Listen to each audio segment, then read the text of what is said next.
Good morning students. आज हम करेंगे बच्चों आपकी सुरभि की बुक का लेसन नंबर 6 स्वावलंबन।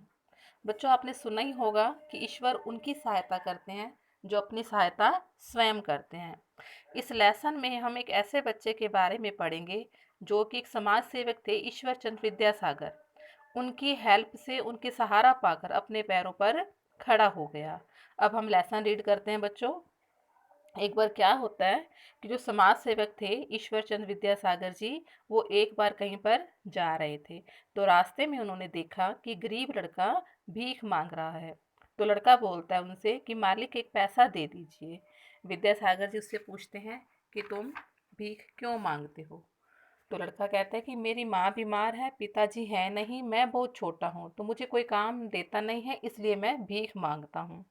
विद्यासागर जी उसे पूछते हैं कि यदि मैं तुम्हें एक आना दे दूं तो तुम उसका क्या करोगे। एक आना बच्चों 1 रुपए में 16 आने होते हैं। ठीक है, तो 1 रुपए का 16वां हिस्सा हो गया। तो लड़का कहता है कि 2 पैसे मैं माँ के पास जमा करूंगा और 2 पैसे की मैं खाने पीने की चीजें लाऊंगा। एक आना क्या होता है, एक आने में लगभग 6 पैसे के बराबर होते हैं। विद्यासागर जी उससे पूछते हैं कि अगर मैं तुम्हें 4 आने दे दूं तो तुम क्या करोगे।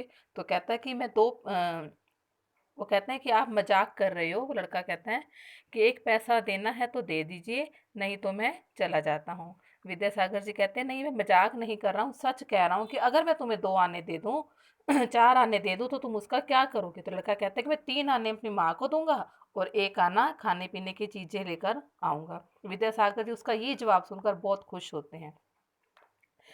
तो तो उसे 1 रुपया देते हैं और उसे कहते हैं कि अपनी माँ को जाकर देना, इसे खो मत देना, गुम मत कर देना।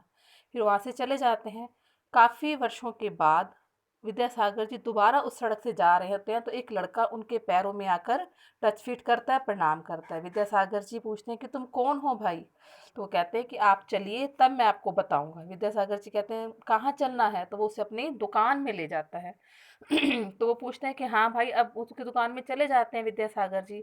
तो वो पूछते हैं कि हाँ भाई, अब बताओ कि तुम मुझे अपनी इस दुकान में लेकर क्यों आए हो। तो लड़का कहता है कि मालिक आपको याद है कि आपने एक दिन में आपसे एक दिन मैंने 1 पैसा मांगा था, पर आपने मुझे 1 रुपया दिया था।